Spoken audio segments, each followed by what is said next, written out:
Welcome to Blind Level Tech. This isn't just accessible tech talk. This is technology on a whole new level. We're showing you just how possible it is to live the life you want.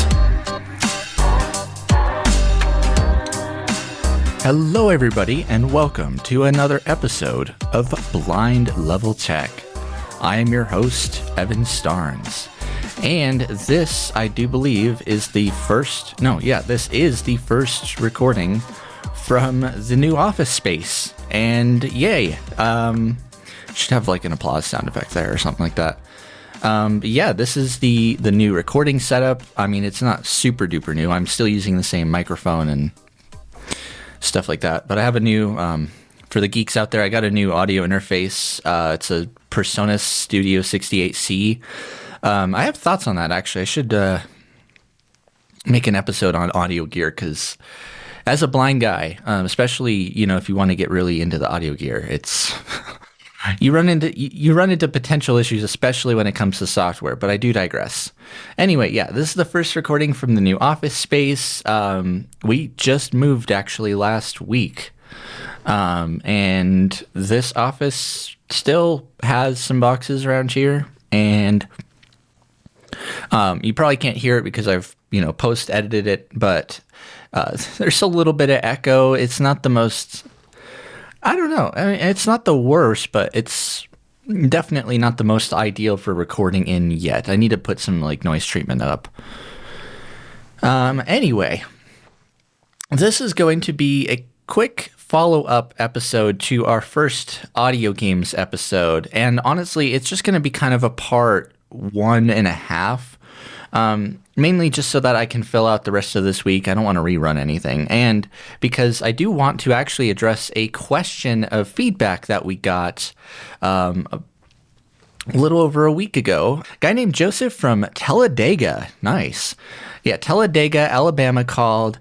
He just recently had heard the episode on accessible gaming. That was the last episode Kelvin and I had recorded, and actually brought up a really good point about console gaming that I honestly hadn't even considered. Usually when somebody asks me about audio games, the first thing that comes to mind are computer games. But game consoles have become more and more accessible, to the point that there are now games out there that are completely playable as a blind or low vision person. And honestly, yes, we should and will do an entire episode on console gaming.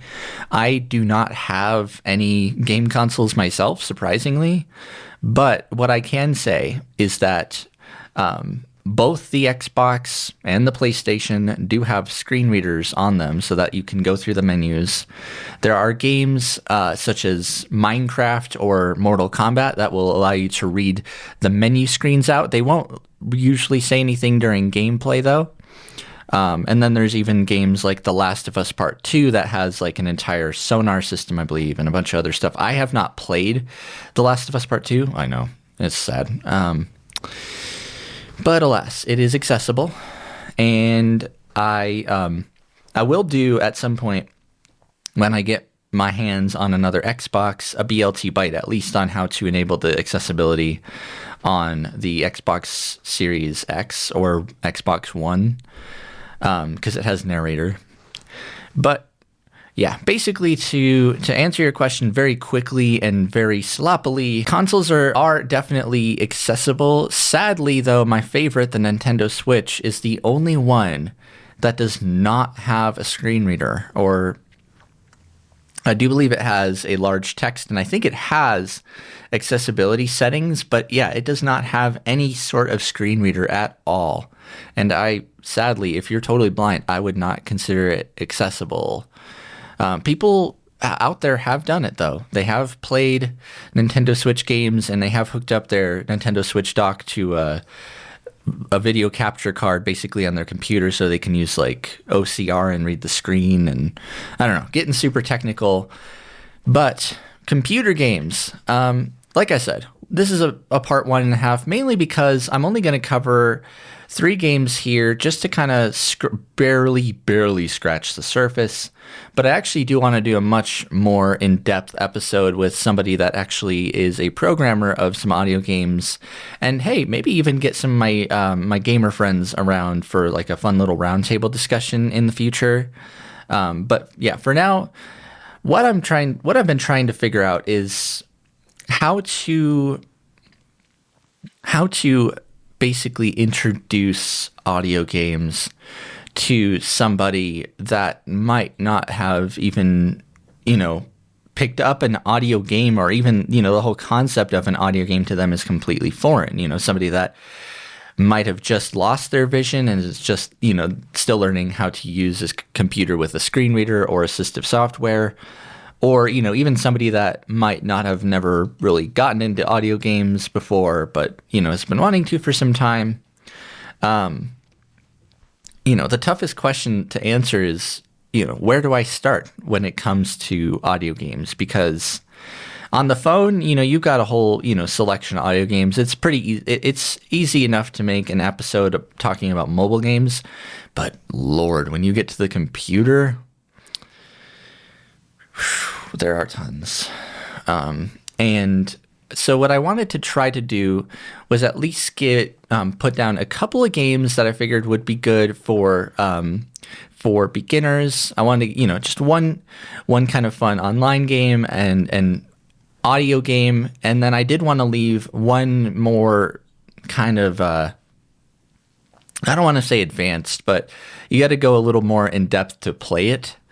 So yeah, let's go ahead and kick off the list actually with a game that I love to play with my friends.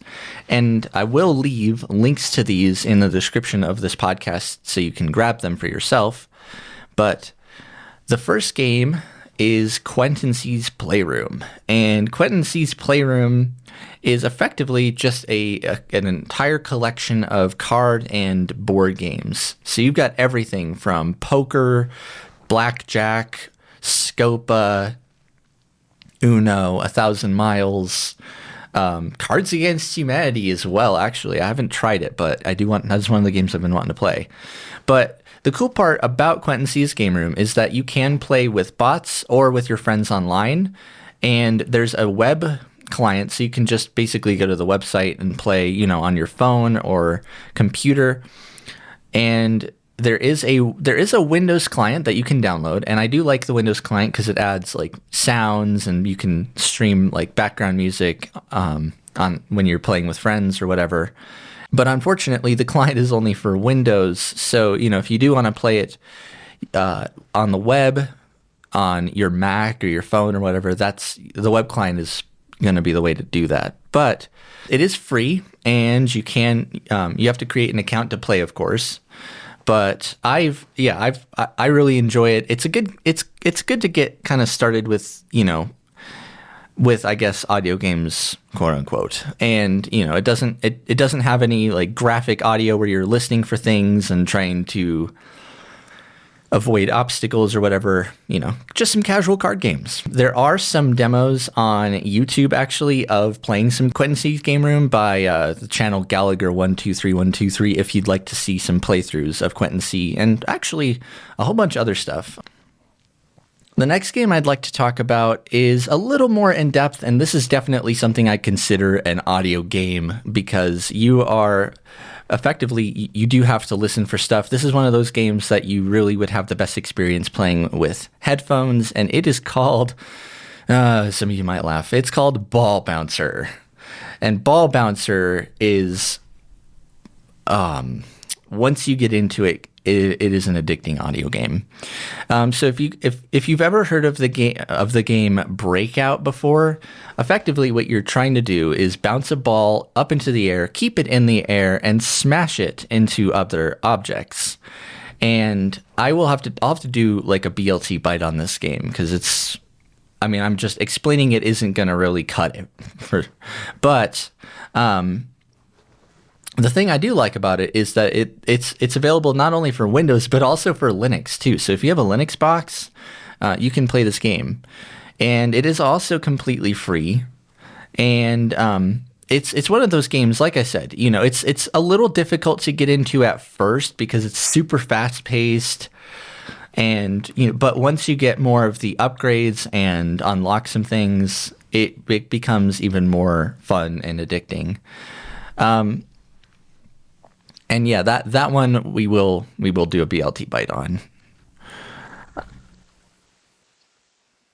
And the last audio game that I wanted to talk about today is a little bit more advanced, but if you ever played any of the Super Mario games or Pokemon or any of that and have a little bit of nostalgia for those games, Crazy Party is effectively a combination of like Mario Party, Mario Kart. Well, I don't know about Mario Kart, but Mario Party, a little bit of Pokemon, and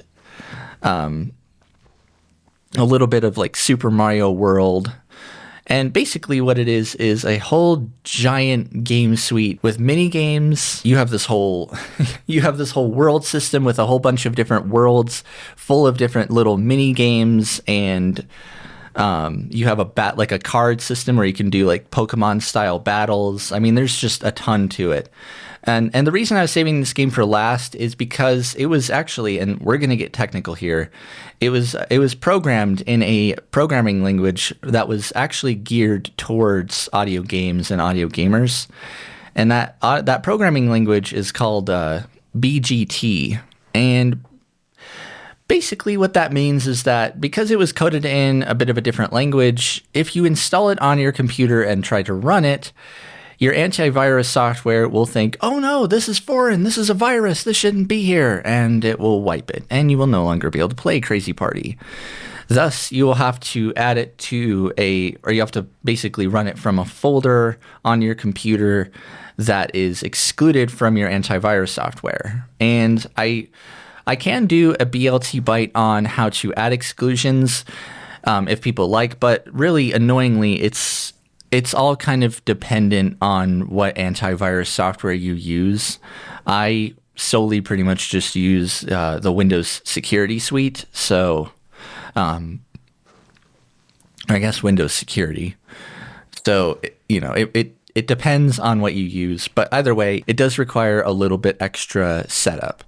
If you'd like to actually listen to a playthrough and actually listen to some more audio game playthroughs in general and get a taste of what these games are like, and also, just have, be introduced to a whole bunch more really good quality audio games.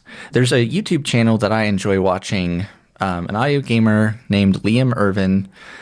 Definitely would recommend that you go check him out if you want to hear about more audio games and just kind of learn more about those. Because, like I said, it's a huge, it's a huge world, and there are tons of, well, not tons, but quite a few different like communities out there, and it's difficult for me to try to explain to somebody that hasn't really, touched an audio game before. It's kind of one of those, you just got to sit down with the person and fire up something like fire up Ball Bouncer or Crazy Party. But yeah, one thing that isn't super duper difficult this week is going to be a good old sandwich of the week. So the new office is actually pretty close. I'd definitely say within walking distance of a Snarf's sandwiches. Dun dun dun. And that means that there probably are going to be a bunch of Snarf's sandwiches of the week until I have exhausted their menu. So my sandwich of the week this week is going to be a New York steak from Snarf's. Mainly because I love steak, and steak on a steak sandwich is honestly it's fantastic. And they always seem to just absolutely nail every single sandwich I've ordered from them. This one in particular, though, I mean, you get nice juicy chunks of steak, onions, hot peppers, mustard, mayonnaise. I took the mayonnaise off because I don't like it. Cheese, pickles.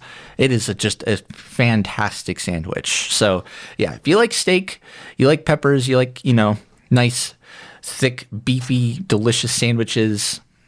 The New York steak from Snarf's is definitely it is definitely something that I would recommend. Anyway, we're going to go ahead and wrap up this episode. I'm sorry if I kind of disappointed anybody with the lackluster list of audio games. Like I said, I'm just trying to kind of introduce those who haven't, even touched an audio game before to the concept. So, like I said, I will make some more in-depth BLT bites in the future reviewing some of these games. That'll be interesting too. Like, I've never actually done game reviews here on BLT, so that'll be fun. And we will actually have a more in-depth episode with, like I said, I'd like to see if I can get my friends to sit around their mics and, hop on a riverside, we'll have a nice roundtable discussion and they'll share, their thoughts. 'Cause actually a couple of my friends have made their own audio games. So yeah, we're just scratching the surface here. So I'm going to go ahead and wrap up this episode. If you did enjoy this episode, or even if you didn't, or if you'd like me to tweak anything, or I guess to sum it up, if you have feedback for me or any of our other podcast hosts, please leave a voicemail at 720-712-8856 or send an email to feedback@aftersight.org. And if you leave a voicemail, there is a chance, if you'd like, that we will play it on the podcast. I was going to say on air, but this isn't live, so. In any event, this has been another episode of Blind Level Tech. I have been your host, Evan Starnes. Be sure to stay tuned for more episodes like this one. And yeah, with that being said, I will catch you guys again next week.